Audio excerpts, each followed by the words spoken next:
नमस्कार, ओंकार न्यूज देख रहे हैं आप। आपके साथ मैं हूं आस्था श्रीवास्तव। रुक करते हैं खबरों का। तो 91 एफएम ट्रांसमीटर का पीएम नरेंद्र मोदी ने लोकार्पण किया है। पीएम नरेंद्र मोदी ने इस सेवा का विस्तार किया है। आपको बता दें कि वीडियो कॉन्फ्रेंसिंग के जरिए भारत में रेडियो कनेक्टिविटी बढ़ाने के लिए 91 एफएम ट्रांसमीटरों का उद्घाटन किया गया। इससे 18 राज्यों और 2 केंद्र शासित प्रदेशों के 84 जिलों को फायदा मिलेगा। इससे सीमावर्ती क्षेत्रों और आकांक्षी जिलों में एफएम रेडियो संपर्क को बढ़ावा मिलेगा। प्रधानमंत्री के मासिक रेडियो कार्यक्रम मन की बात की 100वीं कड़ी के प्रसारण से 2 दिन पूर्व रेडियो सेवाओं का ये विस्तार किया गया है। तो वहीं आपको ये भी बताते चले, यूपी के 6 जनपदों में जनता को इस प्रसारण का सीधा लाभ मिला। सरकार की जन कल्याणकारी योजनाओं की जानकारी मिली है। अब एफएम रेडियो के माध्यम से जनता प्रधानमंत्री नरेंद्र मोदी के मन की बात कार्यक्रम को सुन पाएगी। उनके कार्यक्रम के 2 दिन पहले ही प्रधानमंत्री नरेंद्र मोदी ने इस सेवा का विस्तार किया है। और आपको ये भी बता दें कि पीएम मोदी ने कहा इस दौरान कि ऑल इंडिया रेडियो का एफएम सेवा का ये विस्तार ऑल इंडिया एफएम बनने की दिशा में एक महत्वपूर्ण कदम है। ऑल इंडिया रेडियो के 91 एफएम ट्रांसमिशन की शुरुआत देश के 85 जिलों के 2 करोड़ लोगों के लिए उपहार की तरह है। तो वहीं प्रधानमंत्री नरेंद्र मोदी ने वर्चुअल उद्घाटन इस दौरान किया है। और दूरदर्शन केंद्र औरैया के राज्य मंत्री अजीत पाल उत्तर प्रदेश सरकार के पहुंचे हैं। क्षेत्रीय सांसद इटावा रामशंकर कठेरिया पहुंचे। जिला अध्यक्ष बीजेपी राम मिश्रा, जिलाधिकारी औरैया प्रकाश चंद्र श्रीवास्तव के साथ साथ पुलिस के आला अधिकारी भी इस दौरान दूरदर्शन पहुंचे और साथ ही साथ कई लोग उनके साथ मौजूद रहे। पुलिस ने सुरक्षा व्यवस्था के पुख्ता इंतजाम किए हैं। पीएम नरेंद्र मोदी ने इस दौरान 91 एफएम ट्रांसमिशन की शुरुआत की है। इस के माध्यम से 91 एफएम ट्रांसमिशन का लोकार्पण यहाँ पर किया है। और आपको ये भी बता दें कि पीएम नरेंद्र मोदी ने सेवा का विस्तार किया है।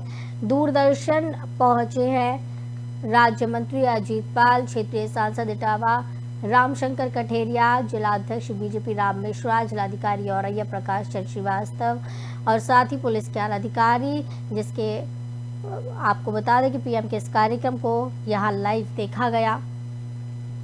अपना दल एस की अनुप्रिया पटेल का आज जन्मदिन है। वे 42 साल की हो गई हैं। उनका जन्मदिन के मौके पर सीएम योगी आदित्यनाथ ने उन्हें बधाई दी है। उन्होंने लिखा कि अपना दल एस की राष्ट्रीय अध्यक्ष केंद्रीय राज्य मंत्री अनुप्रिया पटेल को जन्मदिन की हार्दिक शुभकामनाएं। तो आपको बता दें, अनुप्रिया पटेल के आज जन्मदिन के मौके पर सीएम योगी ने उनके उत्तम स्वास्थ्य और सुयशपूर्ण जीवन की प्रार्थना की है। वो 42 वर्ष की अब हो चुकी हैं। बता दें, अपना दल एस भारतीय जनता पार्टी की सहयोगी पार्टी है। इस पार्टी की राष्ट्रीय अध्यक्ष अनुप्रिया पटेल हैं। इसके साथ ही अनुप्रिया पटेल मोदी कैबिनेट में मंत्री भी हैं। साथ 2014 में मोदी सरकार बनने पर अनुप्रिया पटेल को केंद्रीय मंत्रिमंडल में स्वास्थ्य राज्य मंत्री बनाया गया था। साल 2021 में मोदी कैबिनेट में एक बार फिर उन्हें राज्य मंत्री का पद मिला। तो सीएम योगी आदित्यनाथ ने अनुप्रिया पटेल को जन्मदिन की शुभकामनाएं दी हैं और साथ ही साथ उनके उत्तम स्वास्थ्य की भी सीएम योगी ने कामना की है।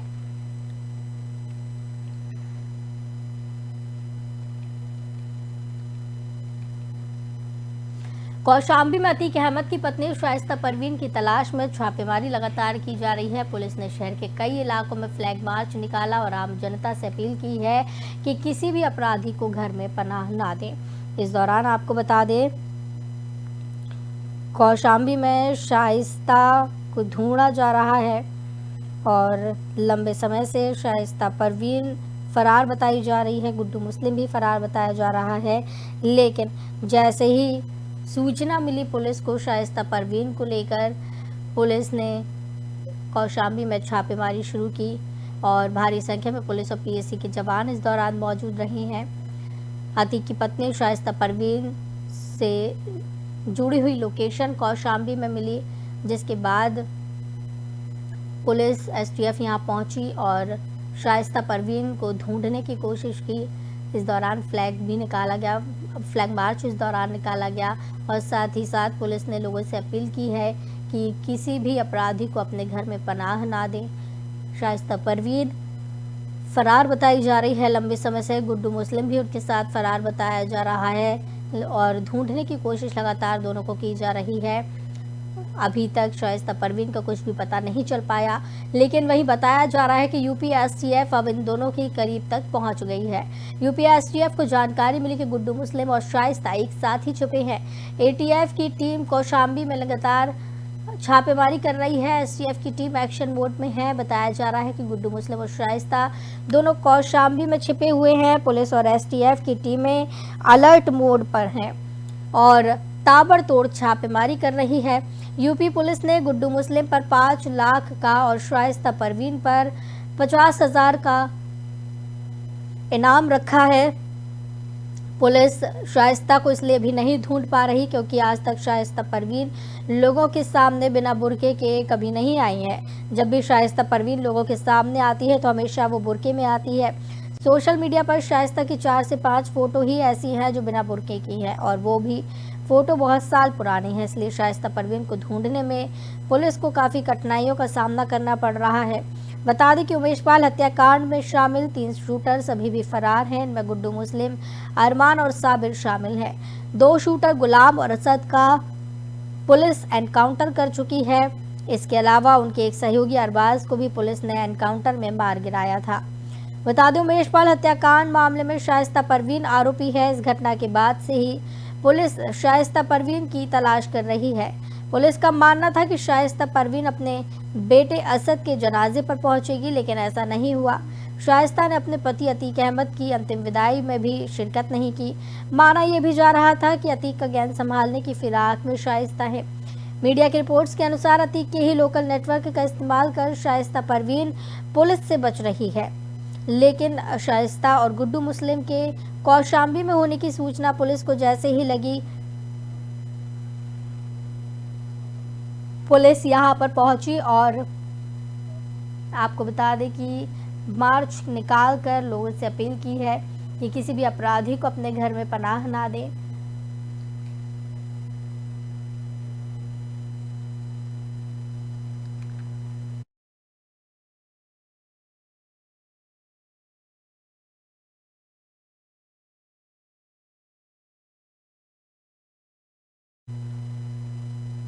जेल में बंद माफिया अतीक अहमद के बेटे अली अहमद का एक कथित पत्र सोशल मीडिया पर वायरल हो रहा है। इस पत्र में अली ने पिता अतीक अहमद, चाचा अशरफ और भाई असद की मौत के लिए बीजेपी और समाजवादी पार्टी दोनों को ही जिम्मेदार ठहराया है। पत्र में अली ने अपील की है कि स्थानीय निकाय चुनाव में मुसलमान ना तो बीजेपी को वोट दें और ना ही समाजवादी पार्टी को। हालांकि इस पत्र में किसी पार्टी के लिए समर्थन की बात नहीं कही गई, लेकिन मुसलमानों से एकजुट होने की अपील जरूर की गई है। माना जा रहा है कि पत्र के जरिए बीएसपी के समर्थन में मतदान का आह्वान किया गया है। पत्र में लिखा है कि पुलिस मेरे पिता, चाचा और भाई को पहले ही मुठभेड़ में मार चुकी है, अब मुझे भी मारने की कोशिश कर रहे हैं। मेरी मां शाइस्ता परवीन का एनकाउंटर करने के लिए उनकी भी तलाश की जा रही है। इतना इशारा आप लोगों के लिए काफी है। अब मुसलमान किसी के बहकावे में नहीं आएंगे। बस आपसे इतनी गुजारिश है कि आप लोग मेरी इन बातों पर गौर फरमाएं। पत्र में मुख्यमंत्री योगी आदित्यनाथ और अखिलेश यादव का भी नाम लिया गया है। लिखा गया है कि मेरे पिता, चाचा और भाई के एनकाउंटर में जितना हाथ बीजेपी और योगी आदित्यनाथ का है, उतना ही हाथ अखिलेश यादव का है। अगर आप लोगों के दिलों में मेरे अब्बा के लिए थोड़ी भी जगह है तो बीजेपी और सपा को वोट ना दें। तो आपको बता दें कि मुस्लिमों से एकजुट होने की अपील इस दौरान की है। पिता, चाचा और भाई की मौत का बीजेपी और सपा को जिम्मेदार बताया है। अतीक के बेटे अली अहमद का पत्र वायरल हुआ है। दोनों पार्टियों को वोट नहीं देने की इस दौरान अपील भी की गई है। कहा गया है कि सपा और बीजेपी दोनों ही पार्टियों को वोट ना दे और मुस्लिम्स को अब एक साथ होने की जरूरत है, एकजुट होने की जरूरत है।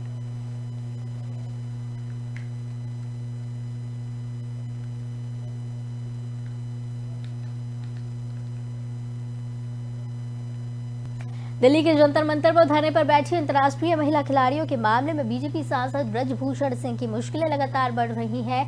ब्रजभूषण के खिलाफ अब जगह जगह प्रदर्शन और ज्ञापन का दौर शुरू हो गया है। बस्ती में भी बीजेपी सांसद ब्रजभूषण सिंह के खिलाफ कई संगठन लामबंद हो गए। बस्ती डीएम कार्यालय पर अखिल भारतीय जनवादी महिला समिति के बैनर तले कई संगठनों के लोगों ने सांसद ब्रजभूषण के खिलाफ एफआईआर दर्ज कर गिरफ्तारी की मांग की है। बीजेपी सांसद के खिलाफ किसान सभा, एसएफआई, DYFI CITU खेत मजदूर यूनियन के प्रतिनिधियों ने भी ब्रजभूषण के खिलाफ ज्ञापन देकर FIR दर्ज कर गिरफ्तारी की मांग की है। सीटू नेता के तिवारी ने कहा कि अंतर्राष्ट्रीय स्तर पर देश का मान बढ़ाने वाली महिला खिलाड़ियों के यौन शोषण के मामले में तत्काल सांसद ब्रजभूषण सिंह के खिलाफ FIR दर्ज कर गिरफ्तारी होनी चाहिए।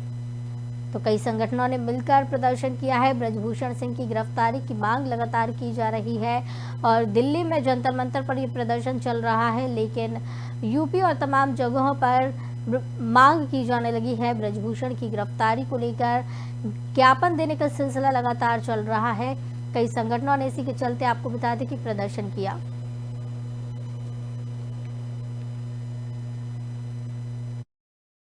कुश्ती फेडरेशन है, इनके जो माननीय अध्यक्ष जी हैं, जो सांसद गोंडा भी हैं, ब्रजभूषण शरण सिंह साहब, इनकी भूमिका को लेकर, उनकी कार्यप्रणाली को लेकर, विशेषकर महिला कुश्ती संघ की जो महिला पहलवान हैं हमारी, आज से 3 माह पहले लगभग, इनमें से अधिकांश पहलवान देश के लिए तिरंगे का सम्मान बढ़ाते हुए तमाम रजत, कांस्य और गोल्ड मेडल भी लाए। इन पहलवानों ने इनके ऊपर शारीरिक शोषण और अन्य कई तरह की अनियमितताओं की शिकायत करते हुए इनके खिलाफ तहरीर दी थी, FIR दर्ज करने की, जांच करने की और मांग किया था कि इन्हें कुश्ती फेडरेशन के चेयरमैन पद से बर्खास्त किया जाए। केंद्र सरकार के हस्तक्षेप से इस बात पे तय हुआ कि 1 माह के भीतर इन सारे आरोपों की जांच करा के और आवश्यक कार्रवाई की जाएगी। आवश्यकता पड़ी तो इनकी तहरीर पर मुकदमा भी दर्ज। रामपुर की थाना सदर पुलिस ने बेसिक शिक्षा विभाग के क्लर्क को गिरफ्तार किया है। क्लर्क को रामपुर में आजम खान के स्कूल को फर्जीवाड़ा करके मान्यता दिलाने का आरोप है। पुलिस ने क्लर्क को जेल भेजने की तैयारी की है। पूर्व कैबिनेट मंत्री आजम खान के रामपुर पब्लिक स्कूल को गैर कानूनी तरीके से मान्यता देने के मामले में क्लर्क को गिरफ्तार किया गया। मालूम हो कि जिले में शहर किनारे यतीम खाने की जगह पर बने रामपुर पब्लिक स्कूल का ये पूरा मामला है। आरोप है कि स्कूल की मान्यता फर्जी तरीके से की गई। बीते वर्ष रामपुर विकास प्राधिकरण ने बिना नक्शा पास कराए ग्रीन बेल्ट में निर्माणाधीन स्कूल भवन को तोड़ने के आदेश दिए थे। जिलाधिकारी द्वारा इसकी जांच करवाई गई थी। बेसिक शिक्षा विभाग ने तत्कालीन सपा शासन में वर्ष 2016 में ही स्कूल की मान्यता दे दी। तब मान्यता की फाइल में अग्निशमन विभाग की NOC दूसरे स्कूल की लगाई गई। इस पर डीएम ने रामपुर BSA दफ्तर के क्लर्क तौफीक अहमद को निलंबित कर दिया था। BSA को मामले में रिपोर्ट दर्ज कराने के भी आदेश दिए गए थे।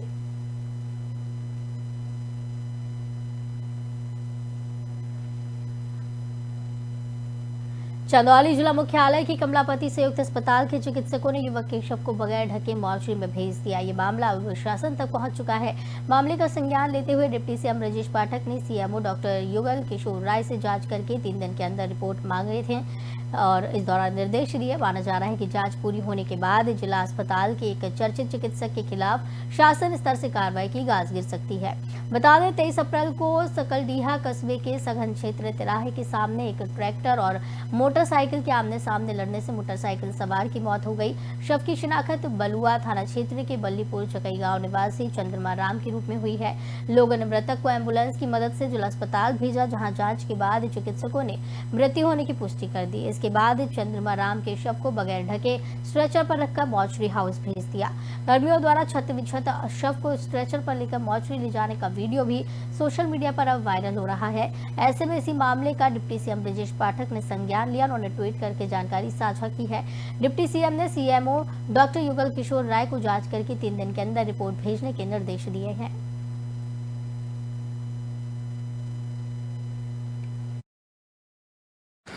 माननीय स्वास्थ्य मंत्री जी ने भी इस प्रकरण को संज्ञान में लिया है और बहुत गंभीरता पूर्वक उन्होंने मुझे आदेशित किया है कि इस पूरे प्रकरण की एक जांच कराई जाए और जो जांच में जो भी व्यक्ति दोषी पाए जाते हैं, चाहे अधिकारी हो कर्मचारी हो, उनके खिलाफ कठोर कार्रवाई करने की चेतावनी का आदेश दिया गया है। और मैंने एक उच्च स्तरीय कमेटी का गठन कर दिया है और इस कमेटी को यह निर्देश दिया है कि बिल्कुल निष्पक्ष जाँच करते हुए और विस्तृत अपना ये रिपोर्ट मेरे समक्ष प्रस्तुत करें। इस प्रकरण में कौन अधिकारी, चिकित्सक, कर्मचारी इसके लिए दोषी हैं, जैसे भी रिपोर्ट आती है तदनुसार कठोर कार्रवाई की जाएगी। झांसी कानपुर हाईवे पर रोड पार करते समय राहगीर में बाइक सवार ने टक्कर मार दी। इस घटना में रोड पार करते समय बाइक की टक्कर से एक व्यक्ति की मौत हो गई। फिलहाल मौके पर पहुंची पुलिस ने शव को कब्जे में लेकर पंचनामा भरते हुए पोस्टमार्टम की कार्रवाई शुरू कर दी है। तो वहीं बाइक सवार घायल को नजदीकी सामुदायिक स्वास्थ्य केंद्र में प्राथमिक उपचार के लिए भर्ती किया गया, जहाँ चिकित्सकों ने उपचार के बाद हालत नाजुक होने पर झांसी अस्पताल रेफर किया। आपको बता दें, पूरा मामला पुंछ थाना क्षेत्र के नेशनल हाईवे 27 के ग्राम खिल्ली के पास का है।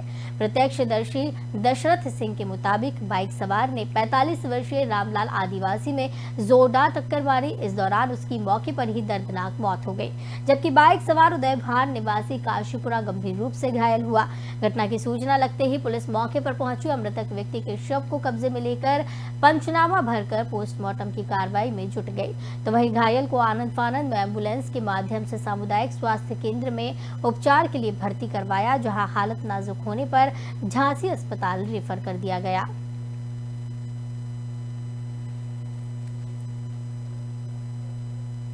खबर उत्तर प्रदेश के जनपद महाराजगंज से है, जहां अनियंत्रित ट्रक ने रोडवेज बस को टक्कर मार दिया, जिसमें 2 लोगों के गंभीर रूप से घायल होने की सूचना है।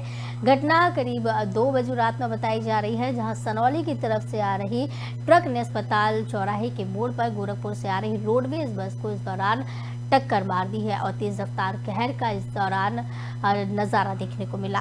तो वहीं बढ़ते हैं अगली खबर की ओर। अज्ञात कारणों के चलते एक फर्नीचर की दुकान में अचानक आग लगी है। आग लगने से इस दौरान भारी नुकसान हुआ है, बताया जा रहा है। सूचना जैसे ही सदर कोतवाली पुलिस को लगी, पुलिस और दमकल विभाग मौके पर पहुंची और आग लगने की सूचना पर पुलिस अधीक्षक चारू निगम तत्काल मौके पर पहुंचकर जायजा लिया। उन्होंने व्यस्त बाजार में आग लगने से पूरे क्षेत्र में हड़कंप मच गया है। नुकसान कितना हुआ है अभी तक इसका आकलन नहीं किया गया है, लेकिन फायर ब्रिगेड की टीम और पुलिस ने कड़ी मशक्कत के बाद आग बुझाने की कोशिश की और आग पर काबू पाया।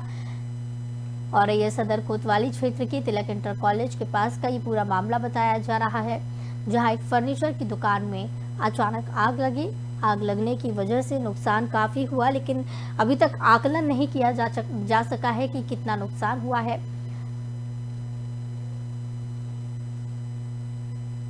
तो इस बुलेटिन में फिलहाल इतना ही। मुझे दीजिए इजाजत। नमस्कार।